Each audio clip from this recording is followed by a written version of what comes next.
Hi అండి. Welcome to Raji's world. మరొక కొత్త వీడియోతో మీ ముందుకు వచ్చేసాను. ఇవాల్టి వీడియో వచ్చేసి ఎప్పుడు రవ్వ లడ్డే కదండి. ఈసారి కొంచెం డిఫరెంట్‌గా పిల్లలకి కొంచెం అంటే మనం ఇచ్చేది కూడా వాళ్ళకి బలాన్ని కొంచెం డిఫరెంట్ ఫ్లేవర్ తినేటప్పుడు ఇది ఇంట్లో చేశారా? లేకపోతే స్వీట్ షాప్‌లో నుంచి చేశారా? ఏ స్వీట్ షాప్‌లో నుంచి తెచ్చారు? అని అలా అడిగేటట్టు చేయాలన్నమాట. కొంచెం డిఫరెంట్‌గా. ఇంకా ఎందుకు ఆలస్యం వీడియోలోకి వెళ్ళే ముందు మన ఛానల్ ఫస్ట్ టైం చూసినట్లయితే మన ఛానల్ని సబ్స్క్రైబ్ చేసుకొని మన ఛానల్ పేరు వచ్చేసి Raji's world. Like share subscribe అండి.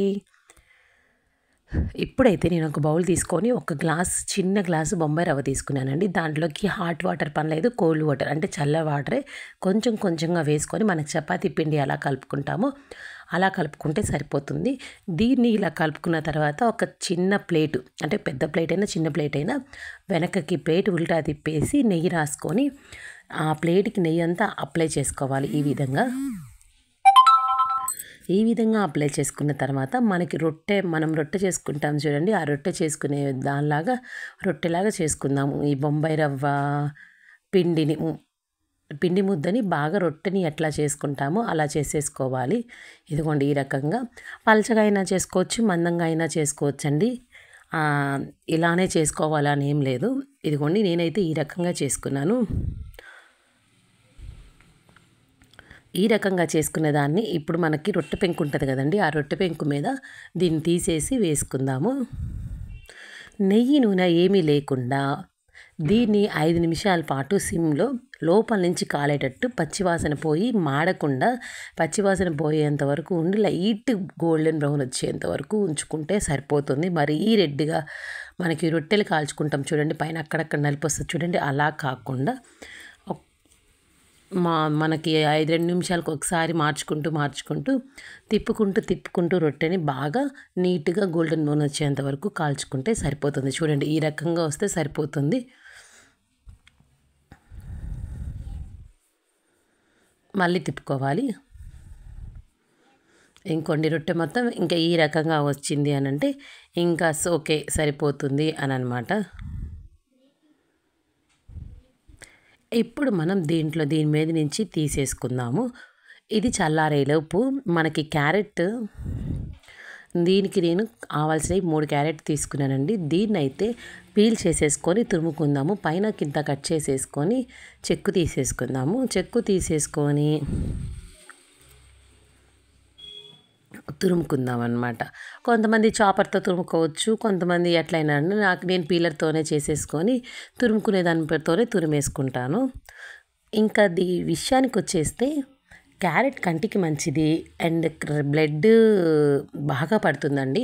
అలాంటి వాటిని పిల్లలు ఇష్టంగా తినరు కాబట్టి కొంచెం డిఫరెంట్గా ఇన్నోవేటివ్గా చేద్దామని నా ఆలోచన. ఇదిగోండి ఇందాక క్యారెట్ తురుముకున్నాను కదా, ఆ తురుముకున్న క్యారెట్ పక్కన పెట్టేసుకొని చూడండి పక్కనే ఉంది. ఇప్పుడు ఇందాక మనం చేసి చల్లారి పెట్టుకున్న ఇందాక బొంబాయి రవ్వ ముద్దని పెట్టాను కదా, మనం చేసుకున్న రొట్టెని కాల్చుకున్నాం కదండి, వాటిని చిన్న పీసెస్గా అయితే కట్ చేసుకొని పెట్టుకోండి.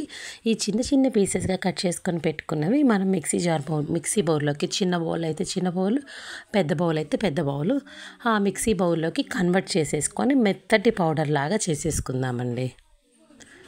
అసలు ఎందుకు బొంబాయి రవ్వతోనే చేసుకోవచ్చు అని మీ ఐడియా వస్తుంది. ఒక్కసారి బొంబాయి రవ్వతో చేసుకుంటే రవ్వ లడ్డు తేడా వస్తుంది. అదే ఇట్లా చేయండి. మనకి మిక్సీ వేయగానే రవ్వ ఎంత డిఫరెంట్గా వస్తుందంటే టేస్ట్ సూపర్గా ఉందండి. చాలా అంటే చాలా బాగుంది. మనకి తింటే నిజంగానే అడుగుతారండి, మనకి ఇలా చేసామని చెప్పకుండా ఇదిగోండి స్వీట్ అని అడిగితే ఏ షాప్లో నుంచి తెచ్చారు అని కంపల్సరీ అడుగుతారు. అంత టేస్ట్ వస్తుంది అనమాట రవ్వ. ఇంకా చూపించిన విధంగా మిక్సీ అయితే వేసుకొని రవ్వని ఇప్పుడు ఒక ప్యాన్ పెట్టేసుకుందాము. ఒక కడాయి లాంటిది, ఆ కడాయిలో 2 టేబుల్ స్పూన్స్ నెయ్యి వేసుకొని జీడిపప్పు, బాదం పప్పు దోరగా కొంచెం గోల్డెన్ బ్రౌన్ వచ్చేంత వరకు వేయించుకుంటే సరిపోతుందండి. ఇవి టేస్ట్ కోసమే వేసుకుంటాం ఎవరైనా. ఇంకా క్వాంటిటీ అనేది, సైజెస్ అనేది ఇంకా మన ఇష్టం అనమాట. మనం ఎలా అయితే ఎన్ని కావాలంటే అన్ని వేసుకోవచ్చు.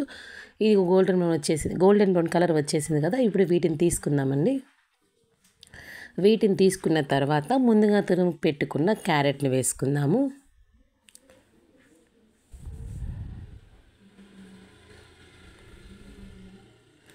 ఈ క్యారెట్ని కూడా ఎక్కువగా మార్చకూడదండి, లో ఫ్లేమ్లో. నాకైతే కరెక్ట్గా ఒక 10 నిమిషాలు పట్టింది.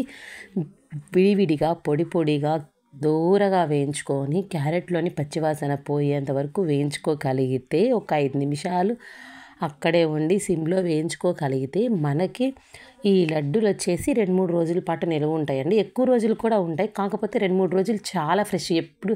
ఇప్పుడు ఎలా అయితే ఇప్పుడు మనం ఎలా చేసి పెట్టి బాక్స్లో పెడతామో 3 రోజులు 4 రోజులు అలానే ఫ్రెష్గా ఉంటాయి, అంత టేస్ట్నెస్ కూడా ఉంటాయి అన్నమాట.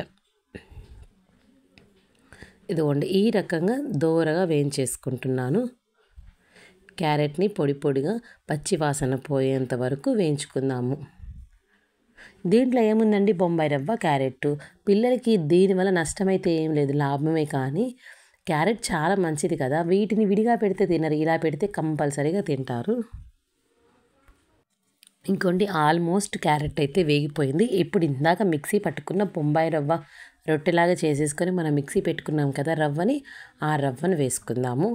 ఇప్పుడు దీన్ని ఒక 10 నిమిషాలు కాదండి, ఒక 5 నిమిషాలు వేయించితే సరిపోతుంది. ఎందుకంటే ఆల్రెడీ మనము కాల్చుకొని మిక్సీ వేసుకుంది కాబట్టి దాంట్లో ఎక్కువ అంత పచ్చివాసన ఉండదు. దాని క్యారెట్లోకి కలిసిపోయేంత వరకు కలుపుకుంటే సరిపోతుంది. ఇదిగోండి ఈ రకంగా అన్నమాట.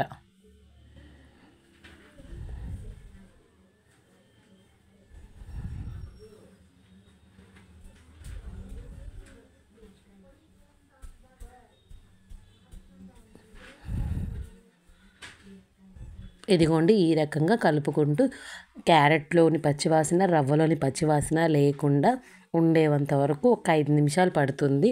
కొంచెం ఏ వంటకైనా కొంచెం సిమ్లో పెట్టుకొని చేసుకుంటూ ఉంటేనే టేస్ట్ అనేది అప్పుడే వస్తుందన్నమాట. హైలో పెట్టుకుంటే మాడిపోయినట్టే ఉంటుంది, లోపల ఉడకదు. అలాంటివి అందరికీ తెలుసు కదా. ఇప్పుడైతే దీంట్లోకి బెల్లం తురుము లేకపోతే బెల్లం పౌడర్, నేనైతే బెల్లం తురుము ఆర్గానిక్ది వేసుకున్నాను. ముందుగా వేయించుకున్న జీడిపప్పు వేసుకుందాము. అండ్ కొంతమంది ఇలాచీ పౌడర్ వేసుకుంటారు. నేను ఎందుకు వేసుకోనంటే మా పిల్లలకి ఇష్టం ఉండదు, ఆ స్మెల్ ఉంటే కొంచెం తగిలినా కానీ నాకు వాళ్ళ పిల్లలు తినరని వేసుకోను. ఇప్పుడు దీన్ని కొంచెం గోరువెచ్చగా అయ్యాక మనం ఈ పౌడర్ని బెల్లంతో కలుపుకొని ఈ రకంగా అవసరమైతే నెయ్యి వేసుకోవాలండి. నేనైతే నాకు 2 టేబుల్ స్పూన్స్ నెయ్యి కూడా మళ్ళీ వేసుకున్నాను కలిపేటప్పుడు. ఇప్పుడు మనం లడ్డూలాగా చేసేసుకోవడమేనండి. చాలా ఇష్టంగా, చాలా టేస్టీ హెల్దీ క్యారెట్ రవ్వ లడ్డు. అంతే అండి. ఇలాంటి మరిన్ని మంచి వీడియోస్ కోసం మన ఛానల్ని సబ్స్క్రైబ్ చేసుకోండి. మన ఛానల్ పేరు వచ్చేసి రాజేశ్వర్. లైక్, షేర్, సబ్స్క్రైబ్ అండి. Bye bye.